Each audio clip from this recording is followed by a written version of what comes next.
देवादिदेवते शिकारी चिंतामणि पार्श्वनाथ भगवान की, जगत पूज आचार्य भगवान गुरु विद्यासागर जी महाराज की।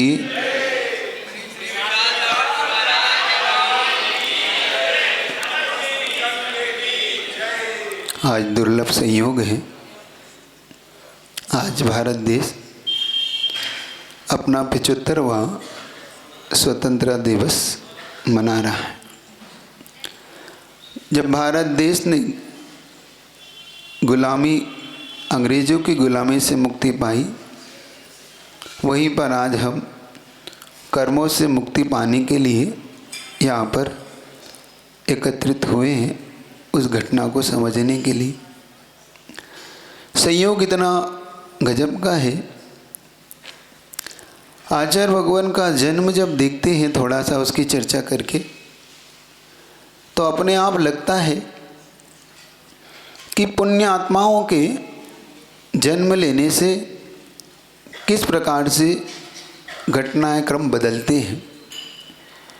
एक पुण्य आत्मा जिसकी चर्चा आज करूँगा, जो आपने कल सुना था कि वो अकृत पुण्य का जीव, जिसने इतना सा कर्तव्य किया था, एक मुनि महाराज को आहार दान दिया था और उसका कोई मन नहीं था देने का, लेकिन माँ के कहने मात्र से उसने अपना मन बनाया था।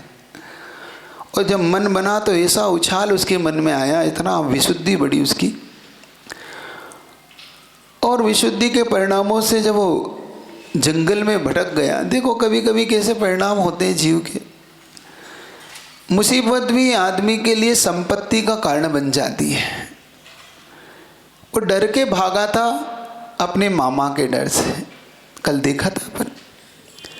मात्र जिसको वो मुंह बोला मामा मानता था, क्योंकि उसकी मुंह मेली बहन मानता था वो, उसके डर से वो भागा था। और जब वो डर के भागा था तो जंगल में एक ऐसी जगह पहुंच गया जहाँ मुनि महाराज उसे मिल गए। मुनि महाराज के वचनों को सुनने मात्र से आप अचानक कभी कभी ऐसे प्रवचन में बैठ जाते हैं, कभी आपका मन नहीं होता है और निकलते निकलते आपके कानों से कुछ शब्द पड़ जाते हैं, लेकिन वो शब्द आपके जीवन को बदल देता है। आप कई बार ऐसी घटनाओं में गुजरते हैं। मैंने कई ऐसे लोगों को मिला तो महाराज मन नहीं था मेरा कुछ में, तो ऐसे निकल रहा था, एक चावल की मुट्ठी लेके आया था और अचानक आपके कुछ शब्द मेरे कान में पड़े तो मैं बैठ गया। तो मैंने जब सुना तो सुनने के बाद लगा कि मैं कहाँ हूँ, बस वहीं से दिन बदल गए। ऐसे कई लोगों को हमने देखे। उस बालक के दिन बदले, उसने व्रतों के प्रति, संयम के प्रति जो अनुमोदना की अंदर से कि मैं इसे प्राप्त करूँ, और अचानक सिंह से वो मारा गया। वही जीव मरकर देव विमान में गया, वहाँ से माँ के पास आया, वहाँ से अपनी घटनाक्रम आगे बढ़ता है। उसका जन्म होने वाला है। कहाँ पर? उसके जन्म जहाँ होगा वो बताता। उससे पहले मैं एक चीज़, जन्म की आज बात निकल रही तो मैं जोड़ देता हूँ इस बात को। जब भारत देश गुलाम था सन 46 में, भारत देश 47 तक गुलामी में रहा। उसी दौर में सन 46 के अंदर एक ऐसे महान आत्मा का जन्म हुआ कि उस आत्मा के जन्म लेते ही 1 साल के अंदर भारत स्वतंत्रता को प्राप्त हो गया। उसका नाम था आचार्य विद्यासागर जी महाराज, जिनका जन्म 46 में, सन 46 में विद्याधर का जन्म हुआ। मैं ये नहीं कहता कि उनके अकेले लेने से, लेकिन ऐसे पुण्य आत्माओं के जन्म लेने से देश की गुलामी छूट सकती है। उनका भी चरण मात्र पड़ने से इस भारत की गुलामी से दूर हो सकते हैं। तो सोचो, अगर उनका सानिध्य कर लिया जाए तो कितनी बड़ी अपने अंदर की गुलामी दूर हो सकती है, हो सकती है। तो ऐसे पुण्य आत्माओं के जन्म से अपने आप पुण्य पाप पे हमारा विश्वास होने लगता है। आज वो जीव जिसने मुनि महाराज को हार दिया, चलिए उसके जीवन को थोड़ा टटोलते हैं। आज उस पुण्य की प्रकृति की चर्चा भी करूँगा। कर्म सिद्धांत से आपको लेके चलूँगा। कभी कभी जो जीव कभी एक समय के भोजन को तरस रहा था, जो दर दर भीख मांगने को मजबूर हो गया था, आज स्वर्गों के विमान में उसका स्वागत हो रहा है। चिंतन करना, कभी कभी आपके मन में जो अपने जीवन को लेके उथल पुथल मच जाती है, हमारा जीवन क्या ऐसे ही बना रहेगा, हम कितनी पूजा करते हैं, अभिषेक करते हैं, हमारा बदलाव ही नहीं दिखता, हम इतना दान करते हैं, हमारे अंदर कोई चेंजेस ही नहीं आता। महाराज तो बहुत पुण्य की चर्चा करते हैं, महाराज शांति धारा करो, महाराज कहते विधान करो, सब करो, लेकिन कहीं दिखता नहीं है। कर्म एक ऐसा अगम्य है जो दिखाई नहीं देता लेकिन फल पूरा देता है, जो दिखाई नहीं देता लेकिन फल पूरा देता है। इतना आप याद रख लो कि बस आप करते चलो, बीज बोते चलो। किसान जब बीज बोता है तो क्या उसे उस धरती में बीज दिखता है? फेंक देता है, वो फेंकता चला जाता है। किस आस्था के बल पे? कि फसल आएगी, क्योंकि मेरी भूमि अच्छी है, मेरी खेती अच्छी है, खेती अच्छी है तो मेरा फसल भी अच्छी होगी। बस ऐसे ही इस धर्म की भूमि में पुण्य रूपी बीज बोते चलो, बोते चलो। अपने आप देखो इसकी फसल जब आएगी तो तुम काटते काटते थक जाओगे, तुम काट नहीं पाओगे। सुनो, उस पुण्य आत्मा ने एक बीज बोया, एक खसखस के दाने के बराबर जब बीज बो दिया जाता है। खसखस का दाना जानते हो? क्या बोलते हो यहाँ पे? खसखस बोलते? हाँ, खसखस बोलते। खसखस के दाना का बीज जब वट का बीज होता है, बड़ का बीज, वो इतना ही बड़ा होता है, खसखस के दाने के बराबर होता है। और जब वो बो दिया जाता है तो जब वो उग कर ऊपर आता है तो कहते हैं उसकी कोई सीमा नहीं होती कि वो कितना बड़ा होगा। इसका प्रत्यक्ष उदाहरण देखने में मिलता है कलकत्ता में। कलकत्ता में 4 किलोमीटर डायमीटर में वो वृक्ष है, 4 किलोमीटर में बड़ का पेड़, और इतनी शाखाएं, इतनी उपशाखाएं उसकी निकली हुई है कि उसका मूल पता नहीं पड़ता कि वो मूल कहाँ है उसका। सुन रहे हो? ऐसे ही आप कोई एक बीज बो रहे हो तो चिंता मत करो, ये पुण्य के बीज है, बोते चलो, मत फिक्र करो कब आएगा, कैसा आएगा। अगर आप उसको खेती में को उधार के देखो तो बीज आएगा? नहीं आएगा। चिंता नहीं करो, बस जैसे आस्था के बल पे तुम बीज बोते हो, ऐसे ही आस्था के बल पे शांति धारा करते चलो, अपने आप बीज बोते चलेगी। करते चलो, आस्था रखो, विश्वास रखो। संसार में सारा खेल आस्था और विश्वास का है। वो विमानों में जब स्वर्गों के उसने सुख भोगे, और स्वर्गों के सुख भोगते भोगते अब उसका जन्म इस आर्य खंड में होने वाला है। ये जो भरत क्षेत्र है जम्बू द्वीप का, इसके एक आर्य खंड में भारत देश, और भारत देश में वही उज्जैनी नगरी। पुनः एक बार उस अवंतिका में आपको ले चलता हूँ। अवंतिका में एक अवनीपाल नाम का राजा राज्य करता था। अवनीपाल राजा से पूर्व ये अवंतिका कई राजाओं से सुशोभित हुई है। आपने विक्रमादित्य का नाम सुना होगा, जिसने इस अवनाति इस पे उज्जैनी पे राज्य किया। राजा भोज का नाम सुना होगा, जो धार और उज्जैन दोनों का राजा रहा।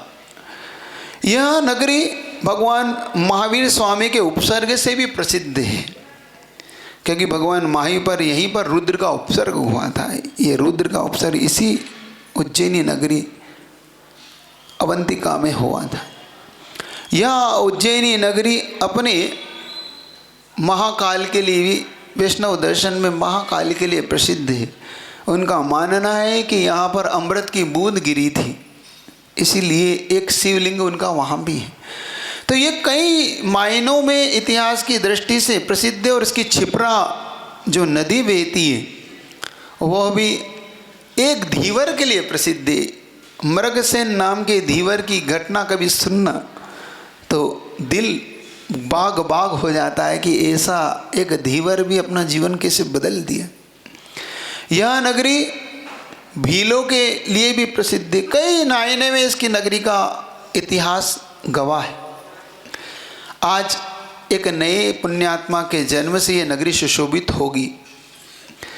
अवनीपाल नाम का वो राजा जिस राज्य में राज्य किया करता था, वहाँ जैन दर्शन के लिए कभी भी मनाही नहीं थी। वहाँ पे भगवान की अभिषेक पूजा किया करते। वहीं पर एक धनपाल नाम का एक श्रेष्ठी, नगर श्रेष्ठी रहा करता था। वो धनपाल नाम का नगर श्रेष्ठी की एक प्रभावती नाम की स्त्री थी, पत्नी थी। दोनों पति पत्नी बड़े धर्मात्मा थे। और ये प्रभावती उसी अकृत पुण्य की माँ का जीव था, जिसने निदान किया था कि मेरा ये अकृत पुण्य मेरा पुत्र हो। देखो, ये उस भाव में व्रत ले लिए, संयम ले लिए, आरिका तक बन गई, लेकिन निदान बंद के कारण ये सम्यक दर्शन को प्राप्त नहीं हो पाई। सुन रहे हो? मुनि भी बन जाता है, लेकिन सम्यक दर्शन ना हो तो द्रव्यलिंगी रह जाता है। तुम लोग एक बात याद रखना, अपने सम्यक दर्शन को महत्व देना, अपने चारित्र को महत्व देना, लेकिन सम्यक दर्शन को जितना ज़्यादा अंदर से उद्घाटित करने का पुरुषार्थ करोगे, उसे निर्मल बनाओगे, उतना जल्दी तुम इस संसार से मुक्ति को पा जाओगे। कहते हैं जिस दिन सम्यक दर्शन प्राप्त होता है जिस जीव को, उसका संसार कितना रह जाता है। जैसे समुद्र होता है, समुद्र पूरा भरा हो, उसमें से एक चुल्ली अंजलि रह जाए, बस उतना उसका भाव रह जाता है सम्यक दृष्टि का। क्या समुद्र पूरा जैसे सूख जाए और एक अंजलि पानी रह जाए, ऐसे ही अगर एक बार आपको सम्यक दर्शन प्राप्त हो जाए तो समझ लेना अब आपका संसार रूपी समुद्र सूख चुका है और मात्र एक चुल्लू पानी रह चुका है। कितना कम हो गया। सम्यक दर्शन की महिमा देखो, जिस सम्यक दर्शन की महिमा कितनी गहरी है, लेकिन धिक्कार है जीव को, फिर भी सम्यक दर्शन के लिए पुरुषार्थ नहीं करता, फिर भी मिथ्यात्व में पड़ जाता है, फिर भी ना जाने कहाँ कहाँ अपना सिर झुकाता है, कहाँ कहाँ हत्थे लगाता है, हाथे लगाता है। कहाँ कहाँ लगाते हो आप? जिनालय में लगाते हो और कहाँ कहाँ किस किस जगह जाते हो, विचार करना। उस प्रभावती को एक एक करके जो 7 पुत्र उसने पाले थे, अकृत पुण्य के, ध्यान है आपको? याद है? उसके जो पूर्व में जो 7 भाई जो मामा के पुत्र कहलाते थे उसके, है ना, वो 7 इसके पुत्र हुए एक एक करके। देखो संयोग कैसा बैठा, जिनको माँ का प्रेम दिया उसने, वही इनके गर्भ में आके 7 पुत्र हुए।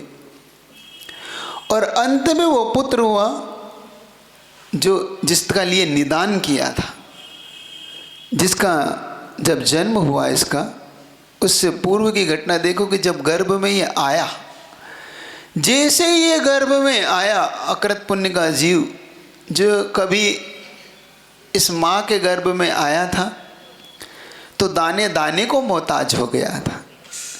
पिता चल बसे थे, सारी ज़मीनें बिक गई थी। नानी जब इसका जन्म हुआ तो नानी चल बसी, लेकिन एक आहार दान मुनि महाराज को सिर्फ खीर का जो दान दिया, सोचो अभाव में दान का क्या महत्व। अब समझना, जो अभाव में इसने दान दिया था कि नहीं मैं खा लूँ कि मुनि महाराज को दे दूँ। सुन रहे हो? आप जो आज कह रहे थे कि जो लोगों ने दान राशि दी वो अब जमा कर रहे हैं, बिल्कुल ठीक कर रहे हैं। इसलिए ठीक कर रहे हैं वो कि ये अपने पुण्य का बीज बोते चले जा रहे हैं, बोते चले जा रहे हैं। ये दान नहीं है, इस अपने पुण्य के बीज को धरती में डाल रहे हैं। ये कभी उधारी से कभी बीज आता है कि हमने बोल दिया अब उधार डालेंगे अब वो बीज आएगा? नहीं आता। जब डाल देते तब आता है। मुख जवानी से कभी फसल नहीं आती, बोलने से फसल नहीं आती, बीज डालने से फसल आती है। ऐसे ही बो दो। आज वो जीव जब गर्भ, देखो एक समय वो जब गर्भ में आया तो पूरा परिवार ही तहस नहस हो गया। अब गर्भ में आने वाला है तो देखो अब क्या हो रहा है। जैसे ही उसका गर्भ में आना हुआ, इधर धर्मपाल जो उसके पिता थे, उसके मन में एक भाव आया कि घर अपना थोड़ा सा कमज़ोर है तो इसको बनाया जाए। तो उसने आगे के घर की नींव खोदना शुरू किया और जैसे ही 2 से 2.5 फीट नींव खोदी नहीं और एक टन आवाज़ आई। उसने कहा ये आवाज़ किसकी है? टन आवाज़ किसकी आती? जब किसी घड़े से टकराता है कुछ, जब आप घड़े में कुछ बजाते हैं तब। और जैसे उसे टन वो आवाज़ आई तो उसने थोड़ा सा हाथ से खसकाया और खसकाया तो देखते हैं एक स्वर्ण का घड़ा जिसमें हीरे मोती माणिक भरे हुए। खोद के जब निकाला उसको घड़े को बाहर तो आंखें चौंधिया गई उसकी। इतने हीरे, ऐसे चमकते हुए हीरे पन्ने मोती, घड़े वो भी स्वर्ण का। कहाँ जो स्वर्ण की मोहरे जिसके हाथ में कोयला हो गई थी, अंगार हो गई थी, आज उस जीव का भाग्य कैसा बदला। देखो समझना भाग्य कैसे बदलते हैं। जल्दी से हताश मत हो, जल्दी से निराश मत हो कि क्या हो रहा है क्या हो रहा है, कुछ नहीं है। बहुत धैर्य रखो, समता रखो। और जब उसने निकाला घड़े को, इधर उसकी पत्नी सूचना देती, जैसे बच्चे गर्भ में आते हैं तो कुछ लक्षण प्रकट होते हैं ना महिलाओं को, तो उसकी पत्नी सूचना देती है कि आज मुझे ऐसा लग रहा है कि मेरे गर्भ में कोई जीव है। तो वो समझता है कि जरूर कोई इसी के पुण्य से घड़ा निकला है, आज इसके पुण्य से निकला है। लेकिन वो इतना दिल का साफ था क्योंकि ऐसा माना जाता था कि जितनी भी संपत्ति निकलती वो संपत्ति अपनी नहीं होती, वो राजा की मानी जाती है, राजकोष में। तो इतना ईमानदारी हुआ करती थी। तो उसने घड़ा उठाया, कपड़े में लपेटा और राजमहल में पहुंचा। अवनीपाल राजा के सामने जाके दरबार में कहता है, प्रभु ये आपकी संपत्ति लाया हूँ। मेरी संपत्ति? हाँ, मैं आज घर की नींव खोद रहा था और इस घर की नींव में ये निकला है और ये राज्य का है, सो मैं आपके पास जमा कराने आया हूँ, आप इसे संभालिए। राजा देखता है स्वर्ण का घड़ा और इतने सारे हीरे पन्ने, तो पूछता है तुम्हारे परिवार में कौन कौन है ऐसी? कहता है प्रभु 7 पुत्र है और एक पुत्र अभी अभी मेरी पत्नी के गर्भ में आया है। तो राजा कहता है ये घड़ा ले जाओ, ये मेरा नहीं है। क्यों? क्योंकि ये मेरे नहीं है, ये मेरे भाग्य का नहीं है, उस पुत्र के भाग्य का है जो तुम्हारी पत्नी के गर्भ में आया है। ले जाओ इसे, मुझे नहीं चाहिए। राजा भी देखो, राजा भी कैसा ईमानदार। और तुम होते तो तुम होते तो बताते ही नहीं महाराज, पहले ही दबाओ अंदर। नहीं, ईमानदारी हमेशा, ईमानदारी से ईमानदारी बढ़ती है और बेईमानी से कभी भी फल ही नहीं सकती। बेईमानी कितना ही कर लो लाख तू। एक कहावत है, पुण्य की जड़ पाताल में और पाप का पैसा अस्पताल में। पुण्य की जड़ पाताल में मतलब पुण्य की जड़ इतनी गहरी होती है कि पाताल मतलब नीचे तक चली जाती है, और पाप का पैसा तो अस्पताल में ही लगता है। तुम कितना ही कमा लेना, कितना ही कर लेना, तुम डॉक्टरों की जेब भरोगे है कि नहीं? उनकी जेब में जाएगा पैसा, ये वहीं जाएगा और जाता ही है। देखा, बहुत बार देख लिया। ऐसे धन, ऐसा वैभव जो पापों से इकट्ठा करता है व्यक्ति, वो पाप में लग जाता है। उसका पैसा पुण्य में लगता ही नहीं, लग ही नहीं सकता। सारा पापों में, विषयों में खर्च करेगा, पापों में खर्च करेगा, व्यसनों में खर्च करेगा। और धन का एक स्वभाव है, धन जब आता है तो अपने साथ बहुत सारी बुराइयां भी लाता है। धन का स्वभाव समझना, धन जब आता है तो अपने साथ बुराइयां बहुत लाता है। लेकिन अगर पुण्य का धन है तो अपने साथ कुछ अच्छाइयाँ लाता है, पाप का धन है तो अपने साथ बुराइयाँ लाता है। क्योंकि पाप का धन हमेशा वो कुछ न कुछ इस प्रकार से पैसा लेके आए, इस प्रकार से वो बुद्धि को करेगा तुम्हारे कि अपने आप ऐसा लगेगा कि ये पैसा मेरा आया है तो पैसे पाप में ही खर्च करूं।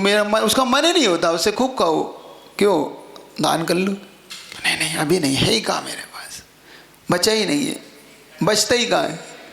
तुम तो देख ही रहे हो कोरोना काल है, क्या कहेगा वो, तुम तो देख ही रहे हो 2 साल से कहाँ कुछ हो रहा है। और जैसे ही कहीं उसकी IPL शुरू हो जाएगा फिर तुम देखो, IPL शुरू होते उसके पास ना जाने कहाँ से आ जाता है। आता है कि नहीं आता?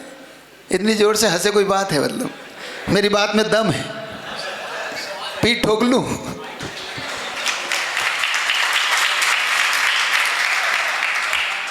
अब तुम तो ठोक नहीं पाओगे मेरे को।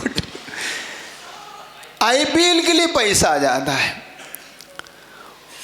उसके पास जुआ खेलने के लिए, IPL के लिए, कश्मीर घूमने के लिए, विदेश जाने के लिए सब पैसा है उसके पास, बस दान के लिए नहीं है उसके पास। शादी आ जाए तो उससे दुगना खर्च करेगा, मकान बनाना हो तो 4 गुना, गाड़ी लाना हो तो कई गुना, मतलब उसके पास इन चीज़ों के लिए धन आ जाएगा, लेकिन दान के लिए पैसा क्यों नहीं? क्योंकि उसकी बुद्धि होएगी ही नहीं इस विषय में, उसके लिए उसका पुण्य कमज़ोर पड़ता चला जाएगा, वो पाप में ही खर्च करता चला जाएगा। तो एक बात ये अपने दिमाग में हमेशा बनाना कि पुण्य का पैसा पुण्य को खींचता है, पाप का पैसा पाप को खींचता है। इसको अब कर्म सिद्धांत में इसको क्या बोलते हैं वो देख लो। इसको बोलते पुण्यानुबंधी पुण्य और पापानुबंधी पाप, पुण्यानुबंधी पाप और पापानुबंधी पुण्य।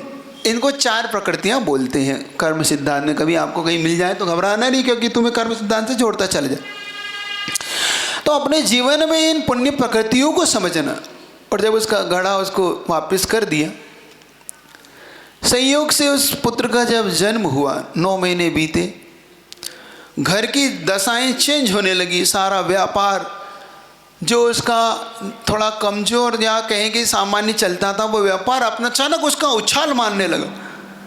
जो ग्राहक कभी उसके दर पे नहीं आते थे, उसकी दुकान पे नहीं आते, तो भीड़ लगाने लगी।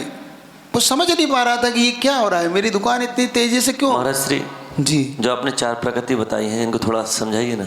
जी सुनिए। पुण्यानुबंधी पुण्य का मतलब होता है जो धन पुण्य से प्राप्त हुआ है और पुण्य में ही लगा देना। जैसे अपना जितनी भी संपत्ति मिलती है पुण्य से मिलती है, कहीं पूर्व का पुण्य होता है अपना, भले ही हम पाप से कमा रहे हैं, उसकी क्रिया विधि पाप से कमाने की हो सकती है, लेकिन आएगा पुण्य से वो, ये समझना। नहीं तो तुम कंफ्यूज हो जाते हो, क्या हो जाते हो, महाराज वो तो जुए से ला रहा, वो तो शराब से ला रहा, वो शराब की कमाई है। नहीं, वो शराब कमाई उसकी शराब से है, लेकिन उसका पूर्व का पुण्य है जो शराब में भी कमाई दे रहा है उसको। समझना इस बात को कि उसका व्यापार गड़बड़ है, लेकिन पैसा पाप से नहीं आता, पैसा पुण्य से आता। उसकी क्रिया पाप की है, क्रिया पाप की हो सकती है, लेकिन उसका पुण्य पूर्व का है। ऐसा मतलब पुण्य, पैसा पुण्य से ही आएगा, क्रिया उसकी पुण्य पाप की। अब तुम न्याय से कमाते हो तो तुम्हारी क्रिया न्याय की पुण्य की हो गई, और जो शराब बेच के जुआ खेल के कमा रहा है वो उसकी क्रिया पाप की हो गई, लेकिन है उसका पुण्य। ये समझ। तो पुण्यानुबंधी पुण्य का मतलब होता है पुण्य किया था, पुण्य धन आया, और तुमने शांतिधारा, आहार दान, संत निवास, मंदिर जिनालय, आचार्य श्री के आशीर्वाद से हथकरघा, पुण्य आयु, भाग्योदय, गौशाला, इन चीज़ों में लगा दिया। तो ये कहता है पुण्यानुबंधी पुण्य। पुण्य ने पुण्य का अनुबंध करा दिया। अब होता है पापानुबंधी पाप।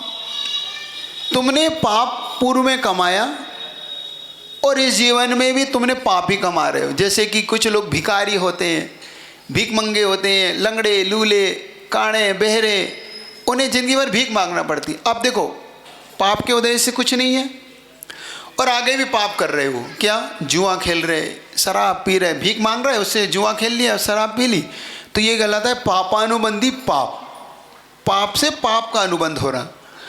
एक कहलाता है पुण्यानुबंधी पाप, पूर्व में जो पुण्य किए तुमने, जो तुम यहाँ पे दान इत्यादि दिया, तुम्हें धन प्राप्त हुआ और तुमने पापों में खर्च कर दिया, तुमने व्यसनों में खर्च कर दिया, ये कहलाता है पुण्यानुबंधी पाप। दान नहीं किया उसने पापों में, उसने कहा कि क्या करूं, अब इतनी लक्ष्मी है। दो प्रकार के जीव होते हैं, एक होता है भरत की तरह चक्रवर्ती, और एक होता है रावण की तरह। जब भरत ने, चक्रवर्ती भरत जब 6 खंड जीत के आए और 6 खंड जीतने के बाद उनसे पूछा, प्रभु क्या करूं, आपने सब कुछ हो गया, राज्य व्यवस्थित हो गया, 6 खंड में सब कुछ से, ये जो धन है, ये सोना चांदी, अब इसका क्या करूं? तो क्या करना है, हो गया सब प्रजा, हो गई, तो जाओ 72 जिनालय बनाओ स्वर्ण के। अब देखना, ये गलत है, पुण्यानुबंधी पुण्य। रावण के पास पहुंचा, रावण से पूछा कि प्रभु क्या करूं, सब कुछ हो गया सब कुछ, तो जाओ मेरी स्वर्ण की लंका बनाओ। रावण क्या बोला, मेरे पास जो धन है उसको कहाँ खर्च करो, मेरे लिए स्वर्ण की लंका बनाओ। और भरत चक्रवर्ती क्या कहता है, तो यहाँ के लोग किसके वंशज हैं, रावण के कि भरत चक्रवर्ती के? नहीं, यहाँ के लोग के लिए तो इतना तो कह ही सकता हूँ कि ये भरत के वंशज है जिन्होंने ये जिनालय बनाया, इतना तो कह ही सकता, इतना तो अधिकार अब हो चुका। क्यों? क्योंकि जिसका जेड़ा मेरे गुरुदेव कर जाए, दुर्लभ वस्तु तुम्हें मिल जाए, जिसके दिनालय के लोग दर्शन करके आनंदित होते हो, तो लगता तो है कि तुम भरत के वंशज तो हो। कुछ हो गए, रावण के वंशज भी हो गए, वो अपवाद तो सब दूर होता ही है भाई, कहीं कहीं रोटी में नमक तो होता है, तो वो सब दूर होते, वो कोई दिक्कत नहीं, वो तो रोटी को स्वादिष्ट बनाते हैं। एक बात मेरे मन में बार बार ये आती, मैं इसको नोट भी कराता हूँ, आपसे भी कराता हूँ। मेरा बहुत मन होता है कि कुछ लोग दान ना दें। देखो, पहली बार तुम्हें ऐसा कोई को मिलेगा, आश्चर्य करे, तुम्हें तो मिलेगा साधु दान मांगता हुआ कि दान दो दान दो दान दो, और मैं थोड़ा सा अलग नेचर का हूँ, मैं कहता हूँ कुछ लोग मत दो, मतलब कुछ तो दो, कुछ मत दो। किसी ने पूछा महाराज ऐसा क्यों, मैं कहता हूँ कि सैंपल होना चाहिए ना, कि भाई सभी दे दोगे तो सब एक जैसे हो जाओगे, तो मैं तुलना कैसे करूँगा कि दान देने वाले और नहीं देने वाले में क्या अंतर आया। तो जब देने वाला का पलड़ा ऐसा होगा और नहीं देने वाला यूं कर रहा होगा, तब कहूँगा कि तूने दान नहीं दिया, तब तो तुम्हारे का सैंपल यहाँ रखूँगा। तो मैं तो कहता हूँ कि तुम दान 2-4 तो मत देना, मैं तुमसे भी कहता हूँ शाहपुरा वालों, 2-4 तो ऐसे कंजूस रहना कि देना ही नहीं, कुछ भी हो, ये नाक रगड़े कमेटी खूब, फिर भी कहना नहीं देंगे हम। क्यों? क्योंकि मुझे तुलना कैसे करूँ मैं, सब दे दोगे तो तुलना, फिर मेरी तुलना गड़बड़ हो जाएगी। तुम तो कहोगे कि हम सब अमीर हो गए, हम तो देखो महाराज, तो होना चाहिए ना, ऐसा होना चाहिए कि नहीं? नहीं होना चाहिए तो दान देना, फिर होना नहीं चाहिए तो ये बात, ये कहलाता है। अब पापानुबंधी पाप समझ में आ गया, पुण्यानुबंधी पुण्य। अब होता है पापानुबंधी पुण्य। पुण्य के उदय से मान लो, पाप के उदय से आप लोग नहीं, कुछ होते हैं जैन कुल में भी जन्म हो जाता है, लेकिन उनकी परिस्थितियाँ अच्छी नहीं होती। कभी कभी ऐसा हो जाता है कि जैन कुल में भी जन्म तो हो जाता है, लेकिन उनके पारिवारिक स्थिति नहीं होती, उनको एक समय के भोजन की भी दिक्कत हो जाती है, हो जाता है जैन कुल में जन्म लेके भी हो जाता है, ऐसी कोई बड़ी बात नहीं है, उसका एक अलग रहस्य बताऊंगा। अब मान लो तुम में पाप के उदय से तुम नहीं बन पाए, नहीं सेठ बन पाए, लेकिन वो क्या करता है, वो जिनालयों की भक्ति सेवा करता रहता है। लोग उसे कहते भी क्या तू करता रहता है, कुछ है नहीं, फिर भी कहता कोई बात नहीं। मैंने एक ऐसे व्यक्ति से मैंने मिला जो कभी भगवान की वेदियों को साफ किया करता था, जिनालयों की प्रतिमाओं को बिल्कुल साफ सुथरा करके रखता था, बड़ा, वो बता दूं कौन वो थे? भागचंद जी सोनी। सरसेठ भागचंद जी सोनी का नियम था, अब तुम इतने बड़े सरसेठ नहीं हो कि तुम जिनालयों की भक्ति ना कर सको। तुम देखना भागचंद जी सोनी, सरसेठ भागचंद जी सोनी अजमेर के थे। ध्यान होगा आपको, जब आचार्य भगवान की दीक्षा का जब भी प्रसंग आता है तो इनका प्रसंग जरूर आता है, भागचंद जी सोनी का। और सरसेठ की उपाधि तुम्हें बता दूं, सरसेठ की उपाधि क्या होती थी।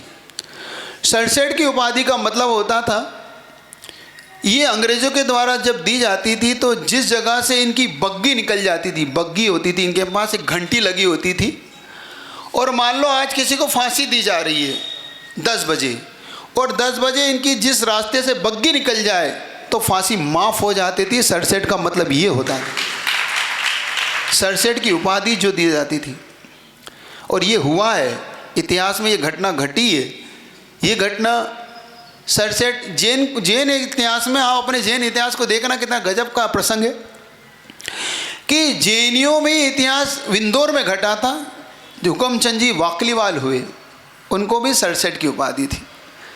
संयोग से एक जैनी को फंसा दिया किसी ने झूठे केस में, और अंग्रेजों ने उसे फांसी की सज़ा निश्चित कर दी। वो सेठ जी के पास पहुँचे, सेठ जी मेरे पुत्र को फांसी लगने वाली है। उसने कहा क्या हुआ था? उसने सारी घटना बताई, मेरे पुत्र निर्दोष है। उसने कहा अच्छा तेरा पुत्र निर्दोष है, पक्का? तो सेठ जी ने पूरी कन्फर्म की सब बातों को, निर्दोष है। लेकिन अब अंग्रेजों को सीधा सीधा कैसे कहें? तो उनका जा तू निश्चिंत रहे, सब हो जाएगा। 1 दिन 2 दिन 4 दिन बीत गए और फांसी की बिल्कुल दिन निकट आ गया। उन्होंने कहा सेठ जी आप कुछ करिए, कि जा तेरे से कह देना सब हो जाएगा। उन्होंने कहा सेठ जी घुमा रहे हैं, लगता है ये कुछ करेंगे नहीं। अंतिम दिन भी आ गया, कुछ नहीं करा। सेठ जी ने देखो, जैन इतिहास पढ़ना, साधर्मी का वात्सल्य क्या होता है, साधर्मी का एक साधर्मी के प्रति कर्तव्य क्या होता है, ये देखना इस बात को। जहाँ फांसी देना थी, ये तो मान लो सेठ जी का घर इस तरफ है, मान लो फांसी यहाँ देना है, और सेठ जी की मिल थी, कपड़ा मिल हुआ करती थी, उनके कई काम थे। तो उन्होंने कहा अपने नौकर से, जैसे उसने अपने मैनेजर था उनसे सीधा कहा कि सीधी ठीक 10 बजे की फांसी है, 9:45 में उस मिल में आग लग जाना चाहिए, मुझे खबर मिलना चाहिए 50, मुझे 10 मिनट का रास्ता है मुझे यहाँ तक पहुँचने में, मैं 10 मिनट में वहाँ पहुँच जाऊँगा, मुझे 9:50 में खबर मिल जाना चाहिए कि आग लगी। उसका कॉल आया इधर 10 पे, इन्होंने यहाँ से बग्गी को शुरू किया और पहुँच गए, और ठीक 10 बजे जहाँ फांसी होनी थी वहाँ से निकल गए, वो फांसी माफ़ हो गई और सीधे अपने चले। अंग्रेजों ने पूछताछ के लिए बुलाया, क्योंकि अंग्रेज पहले नोटिस कर देते थे कि ये फांसी हो रही है, आपको यहाँ से निकलना नहीं है, आप नहीं निकले। तो उन्हें नोटिस के लिए बुलाया कि सेठ जी आप क्यों निकले जब आपको नोटिस। तो सेठ जी ने कहा हाँ मेरे को नोटिस था, लेकिन मैं क्या करता, आपकी तो एक व्यक्ति मर रहा था, मेरे हजारों मर जाते अगर नहीं जाता तो। साधर्मी वात्सल्य ये देखा था, अपने एक साधर्मी को बचाने के लिए अपनी मिल में आग लगवा ली उन्होंने। सुन रहे हो, किसी के अंदर की अग्नि बुझाने के लिए अपने मिल में भी आग लगा सकता है, वो कहलाता है सम्यक दृष्टि, वो कहलाता है वात्सल्य। समझना इस बात। और जब भागचंद जी सोनी से पूछा, भागचंद जी सोनी के एक नेचर था कि वो रोज पानी को कुएं से खींचते थे, अपनी द्रव्य धोते थे, अपनी द्रव्य धोने के बाद 10-20 लोगों की थालियां लगाते थे और भगवान के खुद प्रक्षाल करते थे। तो किसी ने कहा कहीं सेठ जी, अब मारवाड़ी भाषा है, कहीं सेठ जी तुम कहीं करो, 2-4 नौकर क्यों नहीं रख लो, 2-4 नौकर रख लो, आप इतना करोड़पति लो, और ऐसे लोग को तुम क्या कहते हो, कंजूस है। अरे वो कंजूस नहीं थे, उनकी सोनी जी की नसिया कभी गए हो? और जो नहीं गया हो तो कभी इसको गूगल पे डाल लेना, कई कुंटलों सोने से बनी हुई है वो सोनी जी की नसिया, कई कुंटल सोने से, इतना कुंटलों सोना लगा है।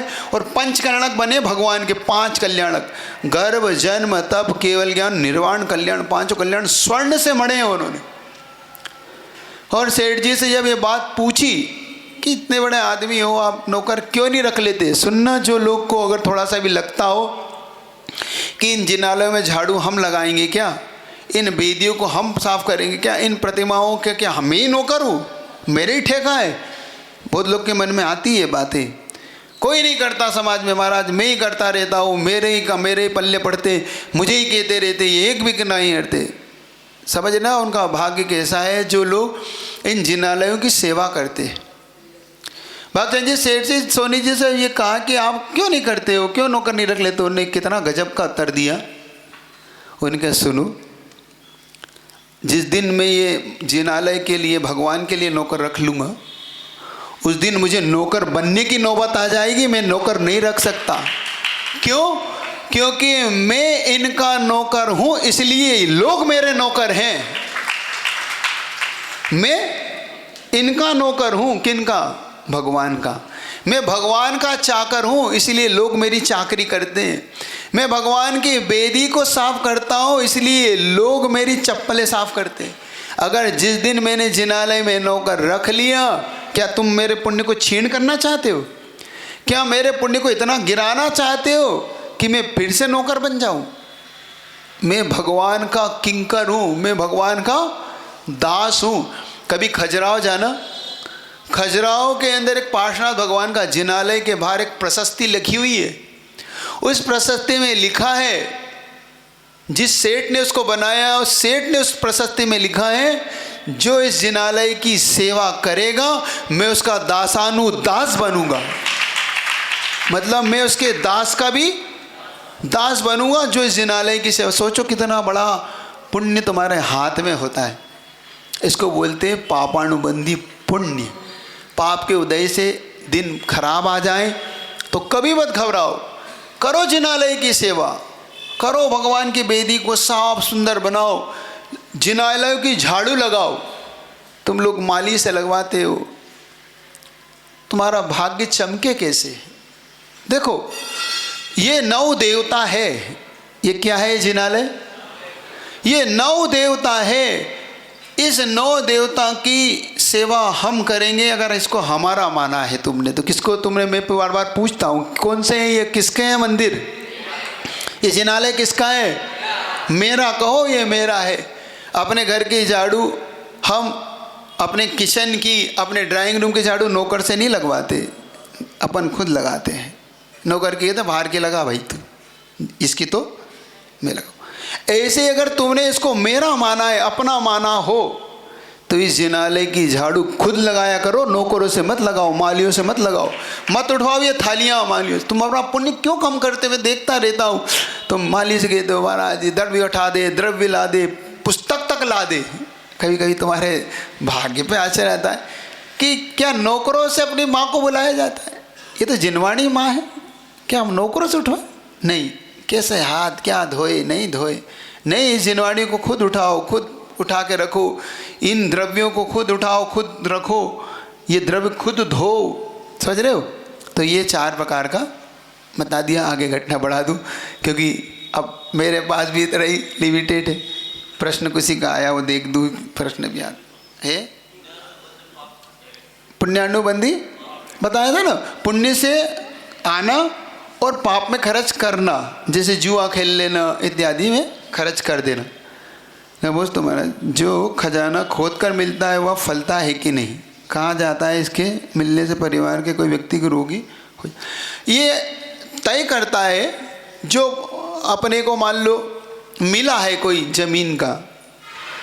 ये कुछ चीज़ें ऐसी होती हैं। एक बात आपकी निगाह में डाल दूँ, कभी भी इनको जबरन नहीं खोदना।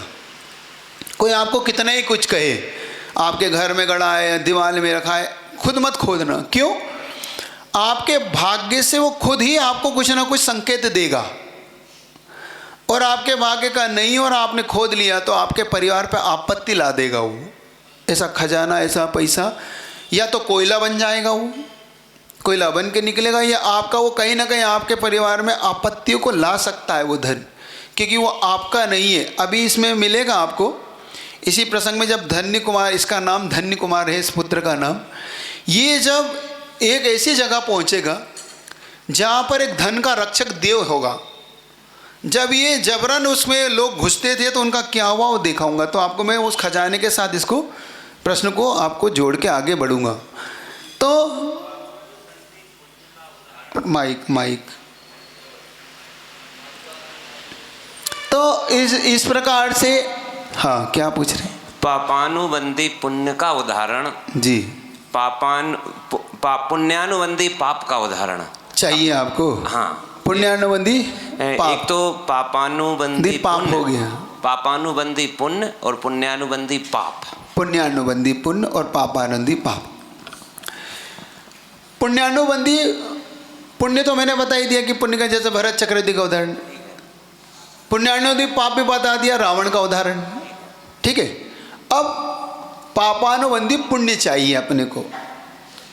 बताया अभी आपको, जैसे कि पाप के उदय से हम गरीब हो गए, पाप के उदय से हमें घर में ज़्यादा सुख संपदा नहीं है, फिर भी जैन कुल मिल गया इत्यादि। तो हमने अपने पाप के उदय में एक उदाहरण दे देता हूँ आपको। जैसे कि चित्तौड़ के राणा महाराणा प्रताप हुए। महाराणा प्रताप का जीवन एक अनुकरणीय जीवन रहा उनका।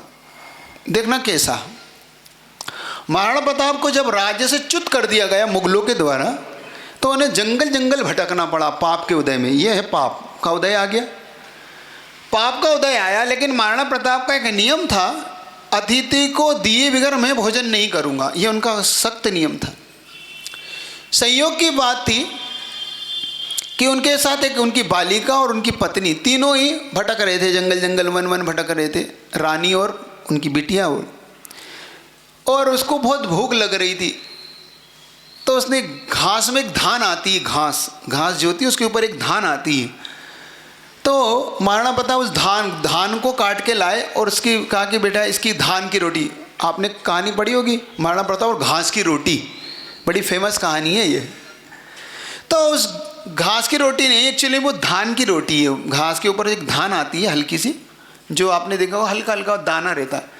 उसने कहा कि भैया इसकी रोटी बनाओ, बेटी है कम से कम भूखी ना रहे। तो उसने उस माँ ने उसकी उस धान की थोड़ा बहुत आटा वाटा जो था उससे उसकी रोटी बनाई।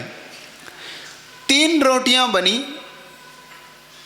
3 रोटी में उसने कहा कि भाई एक रोटी तो बेटी ले लेगी, एक रोटी हम ले लेंगे। तो उसने कहा कि देखो एक रोटी तो मैं दान की पहले निकालूंगा, किसी न किसी अतिथि को दूंगा, तो इसमें से अपन दोनों आधी आधी कर लेंगे, कोई बात नहीं, बेटी को दे दो। संयोग की बात थी कि वो बेटी के हाथ से एक बिल्ली वो रोटी को छीन के ले जाती है। बेटी मचल उठती है कि बाप मुझे तो भूख लग रही है, अब क्या करें। एक रोटी दान की है, अब एक रोटी मेरे पास है, अब बेटी को दूंगा तो अतिथि को क्या दूंगा, और मेरी दूंगा तो मैं क्या खाऊंगा। तो उसने क्या, कोई बात नहीं, अपनी रोटी बेटी को दे दी। अब अतिथि के लिए इंतजार किया उन्होंने, देखना इंतजार। और उसी पल एक साधु वहाँ पर भिक्षाम देवी, रोटी दो, कुछ दो हो तो दो। फैसला, अतिथि को दे दूं कि मैं खा लूं, अतिथि को दूं कि मैं खा लूं। उसने उठा के अतिथि को दे दी वो रोटी, अतिथि को दे दी। इस अभाव में जैसे उसने रोटी दी, देखो उसका पुण्य प्रकृति कैसी बदली। इधर उसने रोटी दी, भूख को सहन किया, शाम तक उस दी हुई रोटी का रिजल्ट आ गया। वहाँ पे एक भामासा हुआ। भामासा वहाँ का नगर श्रेष्ठी था। उस भामासा के मन में, इधर रोटी देने के बाद उसके मन में क्या परिणाम आया, मेरी इतनी संपदा और मेरा राजा वन वन भटक रहा है, ये मेरी संपदा किस काम आएगी। उसने ऊंट पे सारी संपदाओं को लादा, कम से कम हजारों ऊंटों पे जितने सारी संपदा, सोना चांदी वैभव भरा, और सीधा राजा को ढूंढने निकलता, क्योंकि पता तो था कि इस समय राजा कहाँ। और राजा के महाराणा प्रताप के चरणों में जाके रख दी कि ये संपदा आज से आपकी हुई। सुन रहे हो, इसको बोलते हैं पापानुबंधी। पाप के उदय में जंगल जंगल भटक रहा है, लेकिन एक रोटी का दान। सुन रहे हो तुम लोग, मत करो फिक्र ये मेरी है कि किसकी है। बता चुका हूं कल कई बार, तो वैसे कई उदाहरण। तब जब भी लगे तुम्हें कि मैं ले लूं कि बबू को दे दूँ, मैं खा लूँ कि गुरु को आज आहार दान कर लूँ। बस समझ लो कि ये फैसले की घड़ी है, निर्णय की घड़ी है। अब अपने जीवन का फैसला होने जा रहा है, यहीं से अपने भाग्य बदलेगा। और हमने खा ली तो तुमने वो बीज को खा लिया, अब वो फसल आएगी कैसे? बीज राग फल भोगवे, जो किसान जग माय, त्यों चकरी नृप सुख करे, धर्म विसारे नाय। देखो कभी धर्म को विसारो नहीं, हमेशा पुण्य को कैसे भोगना? जैसे किसान अच्छे अच्छे सिट्टों को रख लेता है ना, अच्छे अच्छे बीजों को रख लेता है और बाकी फसल को खा लेता है, बेच देता है। ऐसे ही क्यों किसान अगली फसल की तैयारी में लगा है कि अगली फसल कैसे बोऊंगा अगर ये बीज खा लूँगा तो। ऐसे ही धर्म को पूरा मत भोगो, पुण्य को पूरा मत भोगो, पुण्य को बीज के भांति रखो अपने पास। और जैसे ही कोई ऐसा पृथ्वी धरती मिले और बो दो, जैसे तुमने बोए, अपने बीज बो दिए इस धरती के अंदर। अभी फसल आएगी, इंतज़ार करते चलो, और फसल का कुछ ऊपर तो आने लगा, तुमको महाराज मिलने लगे तुम्हें आचार्य भगवान कुछ फसल का कुछ तो बीज, ये कहलाता है पापानुबंधी। अब पुण्यानुबंधी पाप है ना, तुम्हारा पापानुबंधी पाप हो गया। अब क्या चाहिए आपको? अकृत पुण्य का, हाँ, और क्या चाहिए अब आपको? हो गए चारों? ठीक है। किसको? माइक में मेरे को सुनना ही नहीं पड़ा। हाँ। पुण्यानुबंधी पाप में अपन आज जो फिल्मी एक्टर हैं उनको ले क्या? क्योंकि पहले से पुण्य लेके आए थे और अब पाप बांध रहे हैं। ठीक है। पहले पुण्य की प्रकृतियों से उन्होंने रूप, चलो इसको ऐसे घटाओ, जितने भी ये लोग हैं सभी ऐसे नहीं है, सभी एक्टर जो हीरोइन एक जैसे नहीं है, पांचों के लिए एक जैसी नहीं होती। लेकिन जो अगर ऐसा कर रहे उनके लिए कह रहा हूँ, मान लो कोई, क्योंकि उनका सुंदर रूप मिला है, पुण्य से मिला है, मनुष्य कुल पुण्य से मिला, उनके लिए लोग यश ख्याति मिली क्योंकि लोग उसकी चाहते हैं, उसको यश कीर्ति बोलते हैं, ये पुण्य से मिली। तो यश कीर्ति मिलना, सुंदर रूप मिलना, धन वैभव मिलना, ये तो मिला उनके पूर्व पुण्य से। लेकिन उन्होंने अब जो पाप में खर्च कर रहे, शराब पी रहे, व्यसन कर रहे, वेश्यागमन कर रहे, लोगों में गलत सिगरेट के विज्ञापन कर रहे, कोको कोला के विज्ञापन कर रहे, शराब के विज्ञापन कर रहे, ये सब पाप का अनुबंध करा रहे हैं उनको, ये सब पाप का अनुबंध है। सुन रहे? तो पुण्यानुबंधी और पापानुबंधी एक चीज़ आपको समझ में आ गई? थोड़ा आगे है, दोनों ग्रस्त करता ही है, ग्रस्त दोनों करता है, पुण्य भी करता है, पाप भी करता रहता है जब गृहस्थी चलाता है। लेकिन वो विवेक ये रखता है, बस इतना सा अंतर, एक लाइन का अंतर है दोनों में। जो लोग पुण्य भी करते हैं और पाप भी करते हैं, उसमें एक लाइन का अंतर इतना सा है, पाप करना पड़ता है और पुण्य को करता है। पाप करना पड़ता है, क्यों? क्योंकि मैं ग्रस्त हूँ, क्या करूँ, मेरा वंश कैसे चलेगा, इसलिए विवाह इत्यादि करके वो संतान की उत्पत्ति करता है। धन कमाऊँ तभी तो मैं अपने परिवार का पालन पोषण करूँ, और जब मैं परिवार का पालन पोषण करूँ तो गुरु को नहीं दूंगा क्या? जरूर दूंगा। गुरु के लिए आहार दान इसलिए करूँगा कि जब मैं अपने परिवार का कर रहा हूँ तो सबका। कल महाराज जी एक बड़ा ज्वलंत प्रश्न आया, यदि आपकी आज्ञा हो तो। अगर ज्वलंत है तो हम पानी डालेंगे, इसमें क्या है, हम आग लगने ही नहीं देंगे।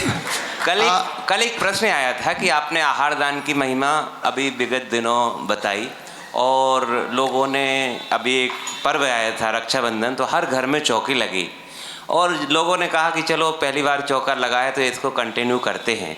और कुछ लोगों के 8-8, 10-10 दिन के चौके हो रहे हैं और वहाँ महाराज नहीं जा रहे, और कुछ लोगों के यहाँ कंटिन्यू महाराज क्रम से जा रहे। तो कल कहा भैया जी अब हम लोग क्या करें? तो हमने कहा भैया ये प्रश्न तो महाराज जी के पास ही रखना पड़ेगा, वो उसका समाधान बता देता हूँ मैं। समाधान बता देता हूँ।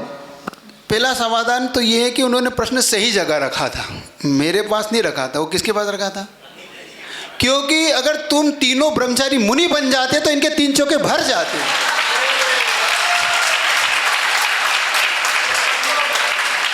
तो दोषी मैं नहीं हूं, तुम तीनों हो।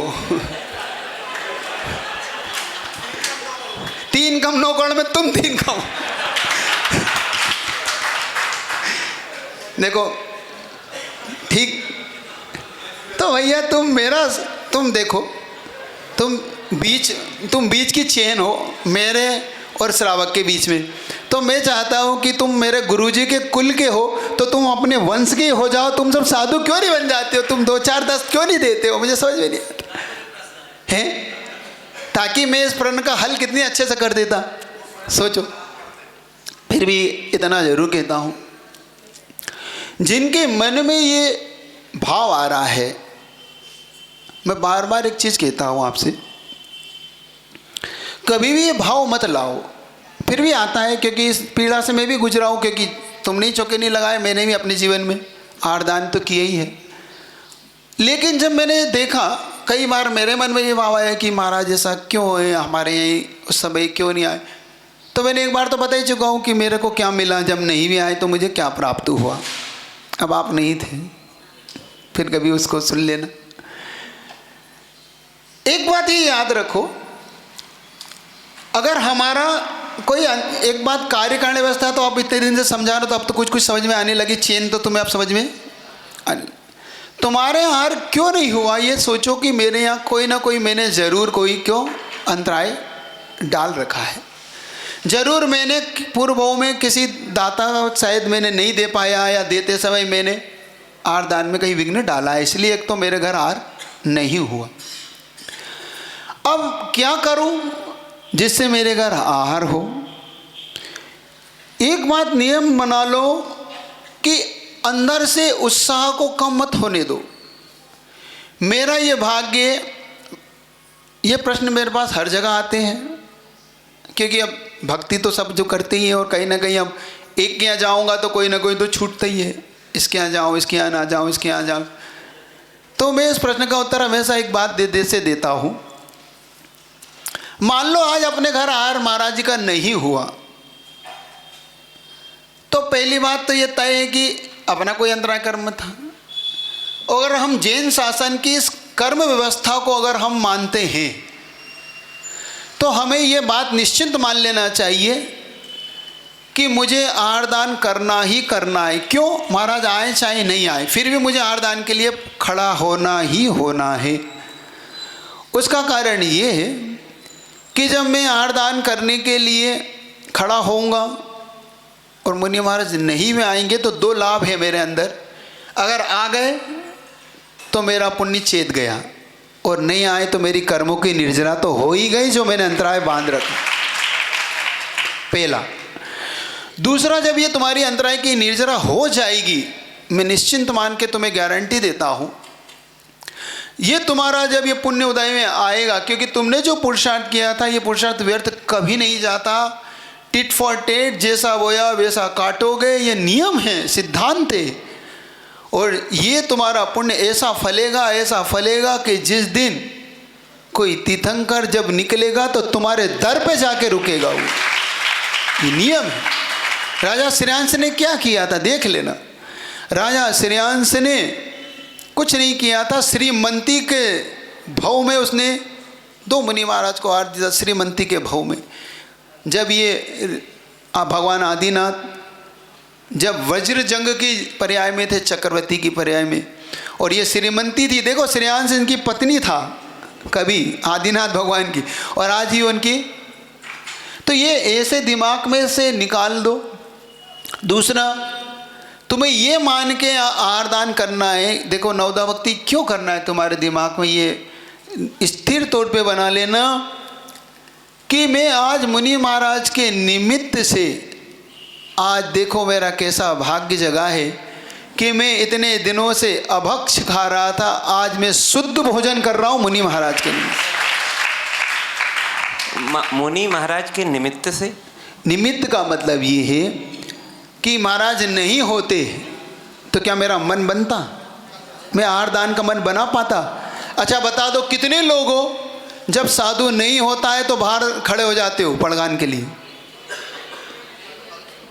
तो निमित्त का मतलब ये है, उनको उद्दिष्ट का दोष नहीं है। मुनि महाराज, एक मैं समझ गया ब्रह्मचारी जी कहाँ चले गए। भैया चले गए कि महाराज ये तो फिर उद्दिष्ट हो जाएगा, मुनि महाराज के निमित्त से हो जाएगा। अरे उद्दिष्ट की परिभाषा ही अलग है। उद्दिष्ट की परिभाषा है जिसमें मुनि महाराज कृत कारित अनुमोदना से अलग कर दे तो वो उद्दिष्ट है, ना कि तुम उद्दिष्ट बना रहे हो। एक बात याद रखो अन्नू भैया, मान लो मुनि महाराज को बुखार आया है, सुन रहे हो, तुम्हें तो बुखार किसी को नहीं आया, तो क्या औषध दान करोगे कि नहीं करोगे? विवेक क्या कहता है? विवेक ये कहता है पहले बुखार मुझे आए, मैं अपने लिए औषधि बनाऊं, फिर महाराज को दूं।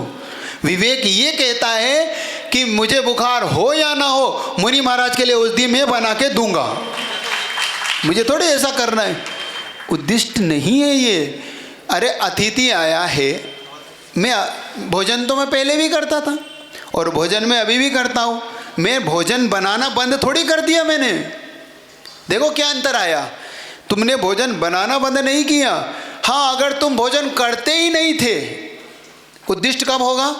मैं तो भोजन करता ही नहीं था, मेरा तो उपवास था महाराज जी, और मेरा उपवास था और आज मैंने महाराज के निमित्त से बनाया है। सुन रहे हो? उद्दिष्ट कब होगा? जब तुम्हारे मन में ये भाव आएगा कि मेरा तो पूरे गांव का उपवास है और आज भोजन नहीं बन, तो निमित्त से मत बनाना, हो जान दो महाराज का उपवास, क्योंकि महाराज हम सबका ही उपवास है, हम तो भोजन कर ही नहीं रहे। लेकिन तुम अगर भोजन कर रहे हो, अपने परिवार के लिए भोजन बना रहे हो, तो तुम अभी तक अशुद्ध बनाते थे, मुनि महाराज को देख के शुद्ध बनाया, बस इतना ही तो अंतर लाया है, इतना ही अंतर आया है, कोई निमित्त नहीं है मुनि महाराज को लेके। और उद्दिष्ट की परिभाषा हमेशा एक याद रखना, उद्दिष्ट वो है, मुनि महाराज कहते कि सुनो मेरे लिए ये आज बना देना, ये है मेरा आज का मीनू, ये रहेगा, ये मीनू ध्यान रखना, ये विद्यासागर जी के शिष्य हैं, इनसे तुम बोलोगे तो भी ये बुलवा नहीं पाओगे, इनके अंदर से निकला नहीं पाओगे कि उनको क्या चाहिए। हम पूरी दिल्ली घूम के आए अन्नू भैया, वहाँ का प्रचलन कुछ ऐसा ही है। वहाँ पे लोग आहार दान के लिए डरते थे। क्यों? क्योंकि अगर साधु महाराज आएंगे तो अभी ये बनाना पड़ेगा, ये बनाना पड़ेगा। लेकिन जिस दिन से उनने गुरुदेव के शिष्यों की चर्या देखी, उस दिन से चौकों के भंडार लगने लगे कि हाँ कर लेंगे, हम भी कर लेंगे, लगाने लगे लोग। तो उद्दिष्ट इसका नाम नहीं है। चलो आज इतनी रखता हूँ। स्वतंत्रता दिवस है आपकी, 75वां आपका आज वर्ष की गांठ बनाने जा रहे हो। आज आपका स्वतंत्र दिवस अच्छे से हो, आप कर्मों से स्वतंत्र हो सके, पापों से स्वतंत्र से हो सके। करोगे आज, पापों का त्याग कर दोगे आज? गुरुदेव की भावनाओं को पूरी रखना, अपनी भावनाओं को समझना। और इतना ही रखता हूँ आज की घटना को। आज घटना तो शुरू हुई थी लेकिन पूरी फिर भी सुनते रहेंगे। चलिएगा, आज छेड़ाला का रिजल्ट